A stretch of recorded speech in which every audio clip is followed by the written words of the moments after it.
Brahmapur jail को फेरिले ब्रह्मपुर पूर्वतन विधायक विक्रम पंडा। दीर्घ एक मास धरी चिकित्सित हेबा परे सामान्य सुस्थ होई जेल फेरिले विक्रम। सामान्य सुस्थ हेबा परे एमकेसीजी मेडिकल रो आज डिस्चार्ज होइचंती विक्रम। सामान्य सुस्थ हेबा परे गलब्लाडर स्टोन ऑपरेशन पई विक्रम मना करिथिले। ऑपरेशन पई मना करिबा परे डाक्टर को पक्षरु आवश्यक मेडिसिन प्रदान करा जायछि। आवश्यक हेले पुणी एमकेसीजी मेडिकल को आसी विक्रम चिकित्सित होई परिबे। गलब्लाडर स्टोन पाइल्स जनित समस्या जो चिकित्सा पाई एमकेसीजी मेडिकल रे भर्ती होइतिले विक्रम।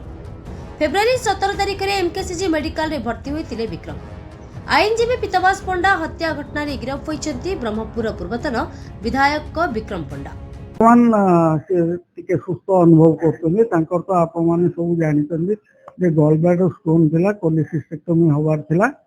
सबू परीक्षा निरीक्षा कला जना पड़ा जे टिके सीओपीडी माने लंग रे भी प्रॉब्लम बाहरला एवं अनफॉर्चुनेटली डायबिटीज भी ब्लड सुगर भी बहुत हाई रहा। तेणु आम सब गुड़ाक कंट्रोल करेलु। कंट्रोल करने आम ऑपरेशन पूरा सब प्रस्तुति हो जाता किंतु सी कहले जे नहीं मुझे प्रथम कही ऑपरेशन हे बोली कहले नहीं मुझे किसी दिन औषध खाई रही।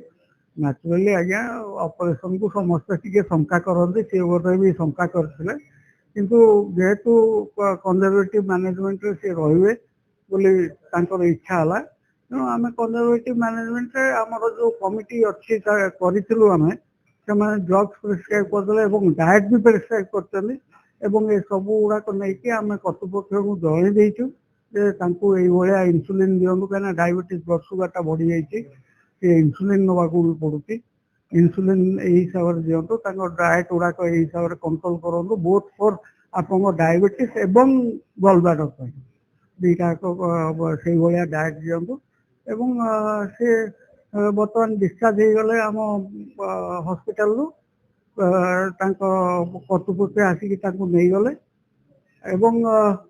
जदि किसी भविष्य में कौन असुविधा हम MKCG is always open for everyone. सी कर्तृपक्ष नहीं गले आज हर पाखापाखि 11:30 12 पाखापाखि सी आसते एक्सपर्ट आसला जो कर्तृपक्ष पठे गहन से गले रेडी थे किंतु फेर पुनर्बार से टिके शंका प्रकाश करके रहीगले। मुझे कहूली माने साधारण मनीष ऑपरेशन जदिव गलब्लाडर स्टोन टा लापारोस्कोपी होता ना बहुत कम समय 10-15 मिनट भी मैक्सिमम होता ना जदि लापारोस्कोपी होता जदि ओपन होता अध घंटे भीतर भी सरता ना किंतु ऑपरेशन को तो समस्त शंका थाए इंजेक्शन एवं ऑपरेशन शुणु जेकोसी मेडिकल प्रोसीजर रिस्क थाए पेनिसिलिन इंजेक्शन नेले भी रिस्क थाए।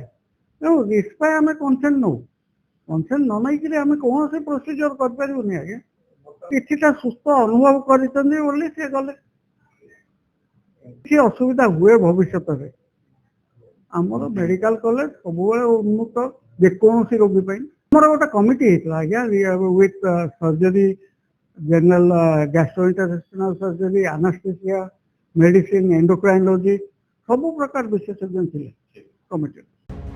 ब्रह्मपुर गोपाल कृष्ण रेड्डी रिपोर्ट गंजाम समाचार।